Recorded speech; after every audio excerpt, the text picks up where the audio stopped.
அநேக கடைசிகால அடையாளங்கள் நம் கண்களுக்கு முன்பாக இந்த சில வாரங்களுக்குள்ளே நடந்திருக்கிறது. வாங்க என்னன்றதை நம்ம பார்த்துருவோம்.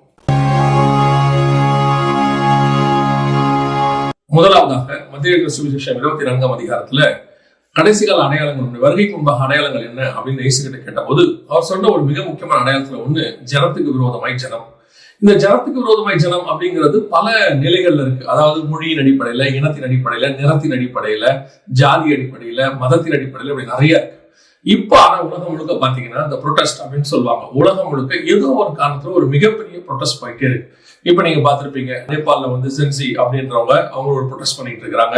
ஆஸ்திரேலியால அந்த ஒரு ப்ரொடெஸ்ட் போயிட்டே இருக்கு. இப்போ உலகம் முழுக்க பாத்தீங்கன்னா எங்கேயாவது ஒரு இடத்துல ஜனங்கள் இன்னொரு ஜனத்துக்கு விரோதமாக, சொந்த நாட்டுக்குள்ளேயே, இது வெளிநாட்டு பக்கத்து நாட்டுக்குள்ளே இல்ல, அது ராஜ்யத்துக்கு விரோதமாய் ராஜ்யம், சொந்த நாட்டுக்குள்ளேயே மிகப்பெரிய அளவுல அங்க இருக்கிறவங்களோட கூட நாங்க ஒத்து வாழ முடியாது, அது ஏதோ ஒரு அடிப்படையில போய்கொண்டே இருக்கு. ஒண்ணு அரசாங்கத்துக்கு எதிராக மக்கள், இப்போ நேபாளம் தான் போயிட்டே இருக்குன்னு வச்சுக்கோங்களேன். இந்த மாதிரி ப்ரொடெஸ்ட் அதிகமாக காணப்படுகிற காலகட்டம். இன்னும் சொல்ல போனா எல்லா நாடுகளிலும் ப்ரொடெஸ்ட் நடந்துகிட்டு இருக்கு, அமெரிக்கா உட்பட. அமெரிக்காலையும் பாத்தீங்கன்னா பல மாநிலங்கள ஜனங்க ப்ரொடெஸ்ட் பண்ணிட்டே இருக்கிறாங்க. இது எல்லாத்தையும் தாண்டி மிகப்பெரிய ப்ரொடெஸ்ட் ஒண்ணு எங்க போயிட்டு இருக்கு அப்படின்னா பிரான்ஸ்ல போயிட்டு இருக்கு.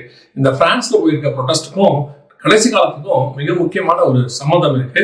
அதை பத்தி தான் நம்ம அடுத்து பார்க்க போறோம். வாங்க நம்ம அடுத்து அதை பார்ப்போம். இந்த பிரான்ஸ்ல போற ப்ரொடெஸ்டுக்கு முன்னாடி நம்ம போன நேற்று வரையில, சில நேற்று வரையில இதை பத்தி நம்ம பேசியிருக்கோம். வேற ஒரு விஷயத்த உங்களுக்கு ஞாபகம் நினைக்கிறேன்.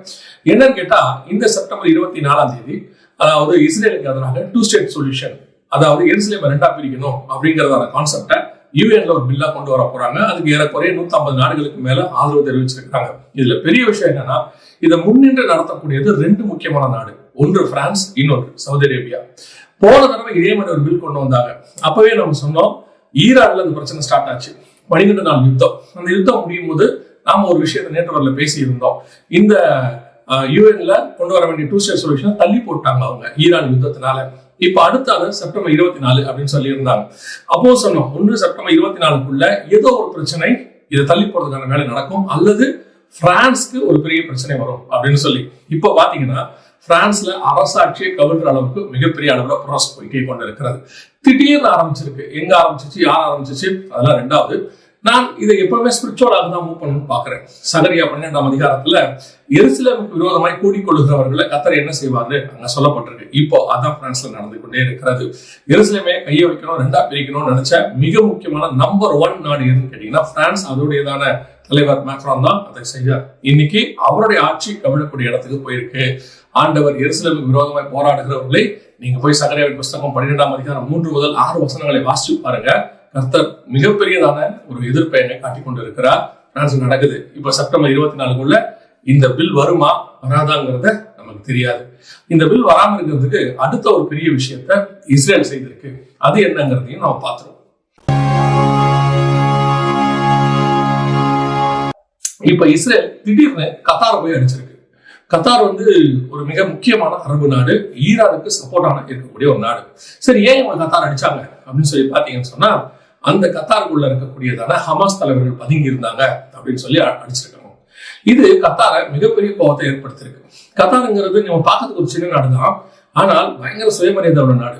ஏற்கனவே ஒரு பிரச்சனை இல்ல, சவுதி அரேபியா அவங்களுக்கு போக வேண்டிய வழியை அடைச்சு சில பொருட்கள் தரமாட்டேன்னு சொன்ன உடனே வித்தின் சில வாரங்களுக்குள்ளேயே அவங்க தங்களை தாங்களே அவங்க மேன்மைப்படுத்திக் கொண்டு அந்த நாட்டை அவங்க வளமைக்கு தான் மாத்திட்டாங்க. அந்த அளவுக்கு அவங்க கொஞ்சம் உள்ளவங்க. இப்போ இஸ்ரேல் கை வச்சது அவங்களுக்கு இன்னும் பெரிய பிரச்சனையாக மாறி இருக்கிறது. சோ இது அடுத்த இஷ்யூ. சரி, ஏன் இஸ்ரேல் அடிச்சது அப்படின்னு கேட்டா ஹமாஸ் தான் காரணமா அப்படின்னு சொன்னா இல்ல. இந்த செப்டம்பர் 24 வரக்கூடிய பில் இருக்கு இல்லையா, அதுக்கு முன்னாடி ஏதோ ஒண்ணு பண்ணணும். இந்த பில் வரவிடாம தடுக்கிறதுல ஒரு மிக முக்கியமான ஒரு காரியம் அங்கே இருக்கு. இந்த 48 மணி நேரம் நாங்க எடுக்கக்கூடியது, இந்த நேற்று வரை எடுக்க இந்த காலகட்டத்தில் மட்டும் 7 அரபு நாடுகளை இஸ்ரேல் அடிச்சிருக்குது. Tunisia, Yemen, Lebanon, Syria, Qatar, அப்புறம் காசா, பாலஸ்தீனம், இப்படி எல்லா நாடுகளையும் இஸ்ரேல் அடிச்சிருக்கு. 7 நாடுகள் அடிச்சிருக்கு. இதுக்கு சில நேரத்தில் ட்ரம்புடைய ஆதரவு இருக்கு, ட்ரம்புடைய எதிர்ப்பும் இருக்கு. இப்ப நீங்க பாத்தீங்கன்னு சொன்னா மிடில் ஈஸ்ட்ல மிக மோசமான ஒரு கண்டிஷன் போய்கொண்டே இருக்கிறது. இந்த ஒரு பக்கம் இஸ்ரேல் அப்படியே தன்னுடையதான யுத்தத்தினுடைய எல்லைகளை பெரிதாக்கிட்டே இருக்கு. சகரியா 12:6 யூதாவின் தலைவர் என்ன செய்வார்னு கேட்டீங்கன்னா, இடதுபுறம் வலதுபுறமும் பெருகி அவங்க சுற்றிலும் இருக்கிற ஜனங்களை பட்சிப்பார்கள் அப்படின்னு. இது அப்படியே போய்கொண்டே இருக்கிறது. இப்போ உள்ளதான ப்ராபசி அது.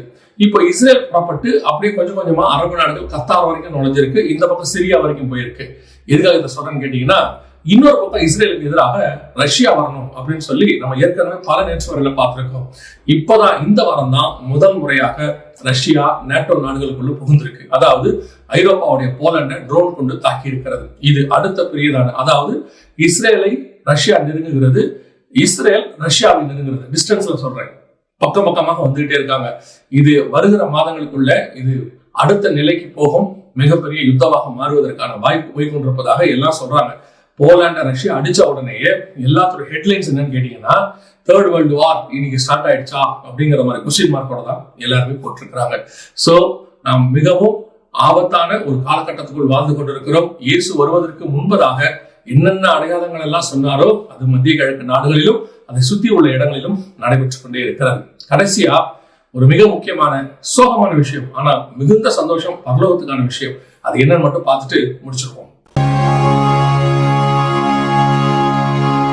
இப்போ அமெரிக்காவில் சார்லி கிரிக் அப்படின்னு சொல்லக்கூடியதான ஒரு எவாஞ்சலிஸ்ட், 32 வயசு, அதாவது அமெரிக்காவையே இந்த காலகட்டத்தில் அசைக்கக்கூடியதான ஒரு மனுஷனாக இருக்கிறார். அதாவது ட்ரம்ப் வருவதற்கு அவருக்கு மிகவும் ஆதரவாக பேசினவர். எதுக்காக அப்படின்னு கேட்டீங்கன்னா, இவர் சத்தியத்தை ஃபாலோ பண்ணக்கூடிய ஒரு மனுஷன். அதாவது எல்ஜிபிடி, ஹோமோசெக்சுவாலிட்டி நம்ம சொல்றோம் இல்லையா, ஆணுக்கு ஆண் பெண்ணுக்கு பெண், இதையெல்லாம் போல்டாக எதிர்க்கக்கூடியவர். அது மட்டுமல்ல, பைபிளுக்கு எதிராக என்னென்ன காரியங்கள் இருக்குதோ அமெரிக்காவில் ஸ்கூல்ஸ்ல காலேஜஸ்ல எல்லாத்தையும் போல்டாக எதிர்க்கக்கூடியதான ஒரு மனுஷன். இவருடைய செமினார் பயங்கர ஃபேமஸ். இவர் இப்போ எடுத்து பயன்படுத்தின அமெரிக்காவுடைய மிக முக்கியமான டூல். இவர் இப்பொழுது கொலை செய்யப்பட்டிருக்கிறார். அதாவது ஒரு யூனிவர்சிட்டியில பேசிக்கொண்டே இருக்கும் பொழுது அவருடைய தொண்டையில குண்டு பாஞ்சிருக்கு. இது நம்ம கொலை செய்யப்பட்டான்னு சொல்லக்கூடாது, ரத்த சாட்சியாக மரித்திருக்கிறார் கர்த்தருக்கு முன்பாக. இந்த காலகட்டத்துல, அதாவது இயேசுவை கொண்டு சுகமா வாழணும்னு நினைச்சு கொண்டிருக்கிறதான இந்த காலகட்டத்தில் இயேசுக்காக 32 வயது ஒரு வாலிபன் ஜீவனை கொடுத்திருக்கிறார். ஸ்தேவானை பார்த்திருக்கிறோம், வேதாகமத்துல எத்தனையோ அப்போஸ்தலர்களை பார்த்திருக்கிறோம். அந்த மாதிரி ஒரு அசைவை ஏற்படுத்தினதான ஒரு ஊழியக்காரர் இன்னைக்கு கர்த்தருடைய ராஜ்யத்துக்குள் நித்திரைக்குள்ளே பிரவேசித்திருக்கிறார். சந்தோஷமான விஷயம் தான் ரத்த சாட்சியை மரிப்பது என்பது. ஆனாலும் நமக்கு ஒரு நல்ல ஆயுதம் நம் கையை விட்டு போயிருக்கிறது. கடைசி காலத்தில் கர்த்தருக்காக வல்லமையா எழும்பினதான ஒரு தேவ மனுஷன். ஆனால் நான் நிச்சயம் விசுவாசிக்கிறேன், இந்த மாதிரி தேவ மனிதர்கள் போகும்பொழுது அவர்களுடைய சிந்தப்பட்ட இந்த பூமியில சிந்தப்பட்டதான ரத்தத்திலிருந்து இதே மாதிரி ஆண்டவர் அநேகம் ஆயிரம் கிரிகளை சார்லஸ் கிரிகளை எழுப்புவார் என்பது மட்டும் நிச்சயம். கர்த்தர் வருவதற்குள்ளாக நீங்கள் கொலை செய்யப்படுவீர்கள், அநேக ஜனங்களால் பகிக்கப்படுவீர்கள், உங்களை கொலை செய்வார்கள் என்று சொன்ன இயேசு கிறிஸ்துவினுடைய தீர்க்க தரிசனமும் நம் கண்களுக்கு முன்பாக நிறைவேறிக் கொண்டிருக்கிறது. இது எல்லாமே ஒரு வகையில் ஆண்டவர் வெகு சீக்கிரத்தில் வரப்போகிறார் என்பதற்கான மிக முக்கியமான அடையாளங்களாக இருக்கிறது. கர்த்தருக்கு சித்தமானால், வருகை தாமதிக்குமானால் இன்னொரு நேற்று நிகழ்ச்சியில் உங்களை சந்திக்கிறோம். God bless you.